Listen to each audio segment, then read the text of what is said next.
It's 11:47 p.m. You're in bed. The lights are off. The room is completely dark except for one thing. A small rectangle of light 6 inches from your face. And you are tired. Genuinely, physically tired. Your eyes are dry and stinging. You've read the same 3 sentences twice without absorbing a word of them. Your body has been asking politely and then less politely to be allowed to shut down for the last hour and a half, but your thumb keeps moving. Scroll. Something snags your attention for half a second. It's gone. Scroll dot, so you make the deal. You know the one. One more video and I'm putting it down. And you mean it right up until the moment the video ends and the next one starts and you're still there. You've made that exact deal 4 times already tonight. And here's the part that almost nobody talks about. Because it's a little embarrassing to admit out loud. You're not even enjoying it. This isn't fun. There's no joy in it. You're not laughing. You're not learning anything. You're not going to remember a single thing you saw tonight. You're not being entertained at all. You're just scanning dot, then finally you do it. You actually do it. You turn the phone face down on the nightstand. And you lie back in the dark and you feel a small flicker of pride. Good. Done. Sleeping now. Dot. And 40 seconds later, your hand reaches back out. You didn't decide to. There was no thought, no debate, no moment where you waited up and chose. Your arm just moved the way it moves to catch something falling off a table. And then at some point, 12:30, maybe 1 a.m., the thing finally runs out of grip on you and you set it down for real. And the last thought you have before you fall asleep is a small, tired, familiar one. What is wrong with me? Why can't I just put it down? We've built a whole vocabulary for this. Addicted, doomscrolling, screen dependency, no willpower, fried attention span, brain rot dot. And every single one of those words does the same thing. It puts the blame in exactly one place. On you. But tonight, I want to offer you a completely different explanation. And if it lands the way I think it will, you may never look at that late night hour the same way again. Dot, what if you're not addicted? What if you're on duty? What if that thumb, that scanning, that stubborn refusal to close your eyes while the world outside is dark is one of the oldest and most important jobs a human being has ever had? A job so critical to survival that the people who couldn't do it simply didn't live long enough to become anybody's ancestors. You are not broken. You are running ancient hardware in a world that learned exactly how to hijack it. Let me show you. Go back with me. 100,000 years. An open plain in East Africa. An hour after sunset dot and before anything else. Notice one thing about where you are dot. There is no door dot. Sit with that for a second. Because it's almost impossible for a modern person to feel properly. There is no door. There's no wall. There's no lock, no latch, no bolt, no window you can close, no roof over your head, no floor beneath you, no room you are inside of. There is a small fire. There are maybe 20 bodies lying close together on the ground. And then there is the open night in every direction forever. And out there, past the last reach of the firelight, the world is full of things that are much better at night than you are. A. Big cat's eyes gather several times more light than yours do. A hyena can pick up sounds from distances you can't even conceptualize. A wolf can follow a scent trail across ground you'd swear was empty. They're not blind out there. They're comfortable. The dark is their room, not yours. And you? You've got weak claws, flat teeth, no fur worth mentioning, terrible night vision, and legs that lose a race to almost anything with an appetite dot. Now here's the problem that should genuinely keep you up at night dot sleep dot, because sleep is the single most dangerous thing an animal does. Think about what it actually is. For hours, every night, you are unconscious. You are blind. You are functionally deaf. Your muscles are switched off. You cannot run. You cannot fight. You cannot even notice. You have voluntarily powered yourself down in a landscape that is actively hunting, and you have to do it every night. Not occasionally, not when it's convenient. Every night forever, or you die of exhaustion instead dot. So how does any of this work? How does a slow, soft, half-blind animal lie down unconscious in the open? Hundreds of thousands of nights in a row and survive? You can't outrun anything while you're asleep. You can't fight anything while you're asleep. You can't hide because you're lying in the open. The answer wasn't walls. The answer wasn't weapons. The answer wasn't even fire, not entirely. The answer was eyes. Somebody's eyes, open dot in 1966. A psychiatrist named Frederick Snyder put this idea into formal words. He proposed what's now called the sentinel hypothesis. The idea is simple and slightly beautiful. Animals that live in groups don't all have to be vulnerable at the same moment. If some sleep while others stay awake, the group gets something no individual could ever buy alone. Continuous protection. Not perfect protection, just continuous. Somebody is always watching. It's a lovely idea. But for decades, that's all it was, an idea. Because how on earth would you prove that ancient humans actually did this? They didn't leave records. Sleep doesn't fossilize. Then, in 2017, a team of researchers found a way. And what they found is honestly one of my favorite results in all of anthropology. The study was led by David Sampson, working with Alyssa Crittenden, Ibrahim Mabula, Audex Mabula, and Charles Nunn, and it was published in Proceedings of the Royal Society B. They went to Tanzania, to the Hadza, one of the last hunter-gatherer societies left on Earth. The Hadza live in small camps, sleep in simple grass shelters, out in the open landscape, in something much closer to the way humans have slept for the overwhelming majority of our existence than anything you or I have ever experienced, and the researchers did. Something clever. Rather than watching people and disturbing the very thing they wanted to measure, they used actigraphy small monitors worn on the wrist that track movement precisely enough to determine, minute by minute, whether a person is asleep or awake. Then they just recorded. Night after night after night, 20 days of continuous data from a sleeping human group. And here's what came back. Across the entire 20 days of observation, the total amount of time in which every single person in the group was asleep simultaneously, all of them, at once, nobody up, was 18 minutes. In total, across 20 days for 99.8%. Of the time between the first person falling asleep at night and the last person waking in the morning, at least one member of that group was awake, or in a light stage of sleep. And the median number of people awake at any given point in the night was 8. Let that settle for a moment. In a sleeping human camp, the watch is essentially never empty, not because anyone is guarding anything. There's just almost always somebody up. And now here's the part that turns this from an interesting fact into something personal. Nobody organized it. There was no rota, no assigned shifts, no elder pointing around the fire saying you take midnight to 2, you take 2 to 4. The researchers found no evidence of any deliberate system whatsoever. Nobody was trying to do this. So what produced it? Chronotype. Just ordinary, boring, individual variation in when different people naturally get sleepy. Some people in the group were natural early sleepers who went down soon after dark and were up before dawn. Some were natural night owls who stayed up long after everyone else had gone quiet. Most sat somewhere in between. And when you scatter that ordinary variation across a group of 20 or 30 people, the coverage happens by itself.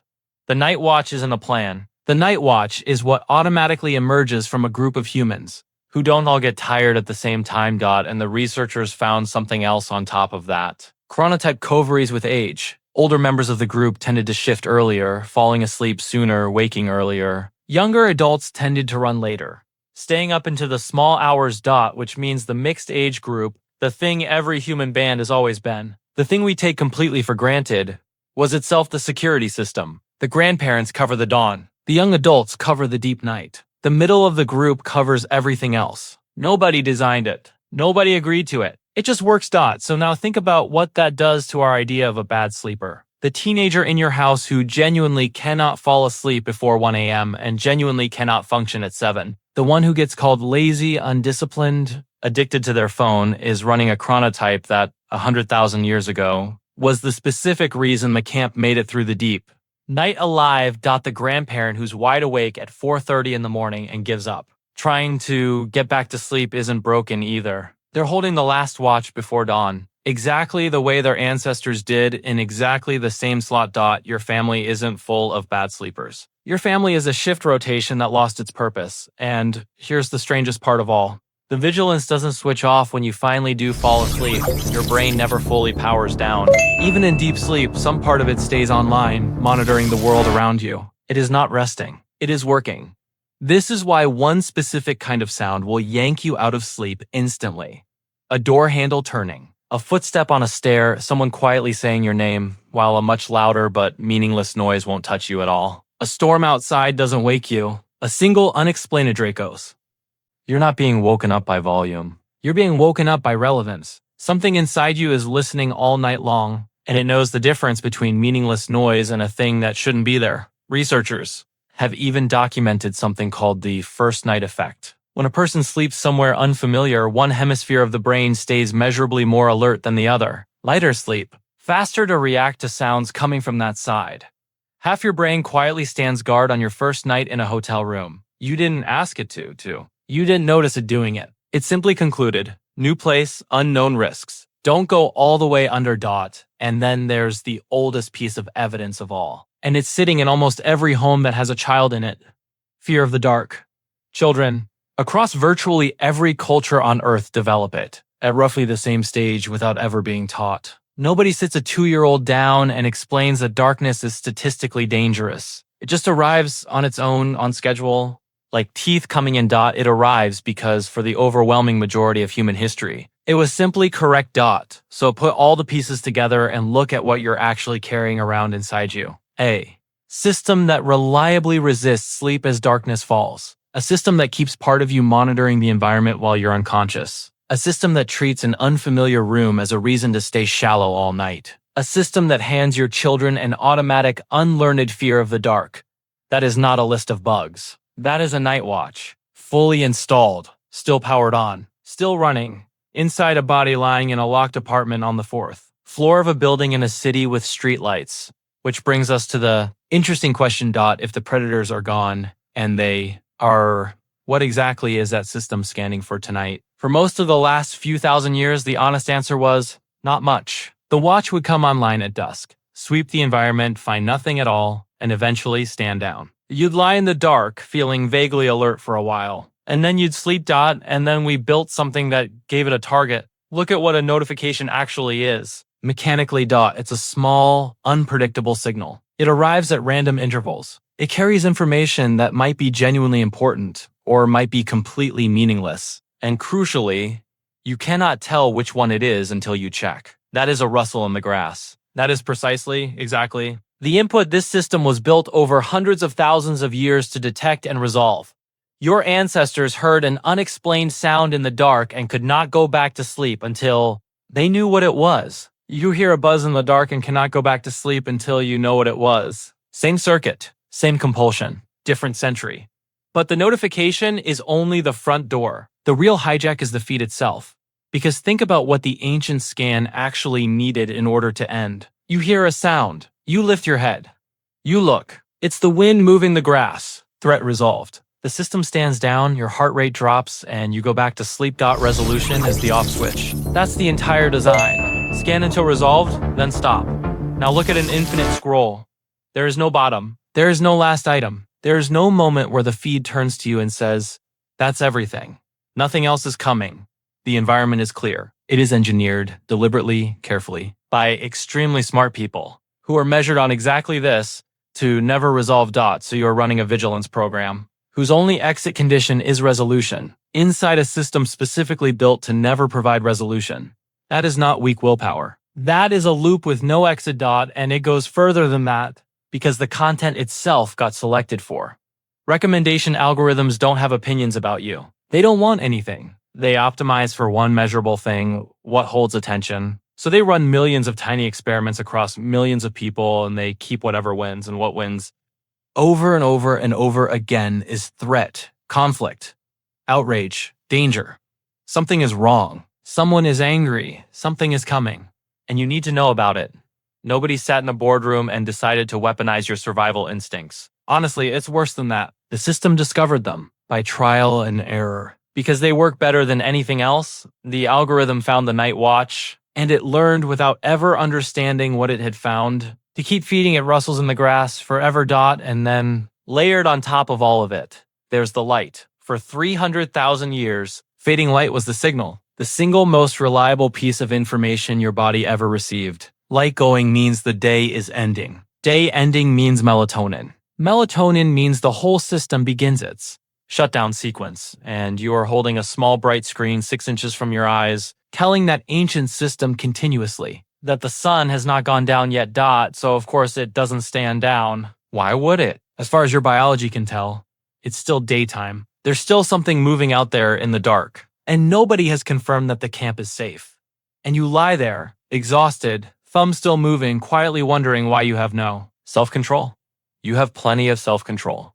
You're just standing a watch that nobody ever told you had. Ended dots. So let me say the thing I actually want you to take away from all of this. You are not addicted. You are not broken. You are not weak or undisciplined or uniquely bad at something everyone else has figured out. You are the descendant of an unbroken line of people who stayed awake in the dark so that the ones they loved could sleep. Every single ancestor you have was either a good sentinel or was protected by one. There is no third option. Anyone without this system in place didn't survive long enough to pass anything down to anyone.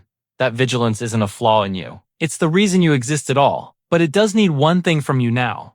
And it's the thing your night is missing. It needs an ending. The watch used to end. It ended at dawn reliably. Every single day. Now it never ends, because nothing in your evening ever tells it that it can dot. So here's how to give it 3 real practical things. 1. End the shift physically, not mentally. Promises don't work here. And that isn't a character failing. You're trying to out-argue a system that predates argument. So don't negotiate with it. Put the phone in another room, or at minimum across the room on a charger. The distance is the whole point. The system responds to physical separation from the signal. It does not respond to you swearing you'll only look for a minute. 2. Give the scan something it can actually finish. Almost nobody does this one, and it's the most powerful of the 3. Before bed, physically walk your home. Check the door. Look at the windows. Look in on the people sleeping under your roof. Let the watch run an actual patrol and come back with an actual answer. Everything is fine. Everyone is here. The perimeter is secure. Resolution is the off switch, so give it something it can genuinely reach. You'd be astonished how much a 30-second walk around your own home settles. A nervous system that has been vaguely braced for hours. 3. Let it get dark. Not night mode dark. Actually dark. Starting an hour before bed, drop the lights in your home. Lamps instead of overheads. Warm instead of blue. Let the light in your rooms fall the way light falls at dusk. You're not tricking yourself into sleep, you're finally giving your body the one signal it has trusted completely for 300,000 years.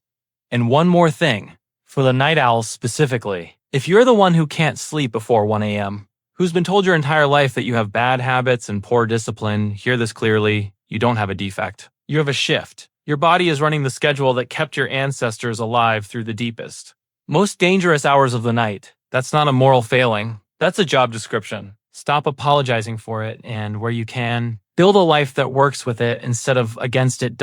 So here's where. I'll leave you tonight. For 300,000 years, on every continent, in every climate, in every camp humans ever made, somewhere in the dark, one person stayed awake, sitting up while everyone else went under, watching the tree line, feeding the fire slowly so the light never quite failed, listening to the sounds beyond the circle and deciding over and over which ones meant nothing. We don't know a single one of their names. They weren't heroes. There was no ceremony for it, no word for it, probably no thanks. They just sat there in the dark hour after hour so that the people around them could be unconscious in safety. And then when their part was over, they lay down. And somewhere nearby, someone else's eyes quietly opened. That was the deal we made with each other 100,000 years ago. And it never broke. Not once. All the way down through every generation, through ice ages and famines and every night that should have killed us, all the way down to you, lying in the dark right now with a light in your hand. So tonight, when it's late and you're tired and your thumb is still moving and the dark outside feels like something you have to stay ahead of, remember, what that feeling actually is. It isn't addiction. It isn't failure. It's the oldest job in the world still trying to be done by a body that never got told it could stop. And here's the part. I think your ancestors would want you to hear the watch is covered. The doors are locked. Somebody else has it tonight. You can put it down. You can close your eyes. Good night.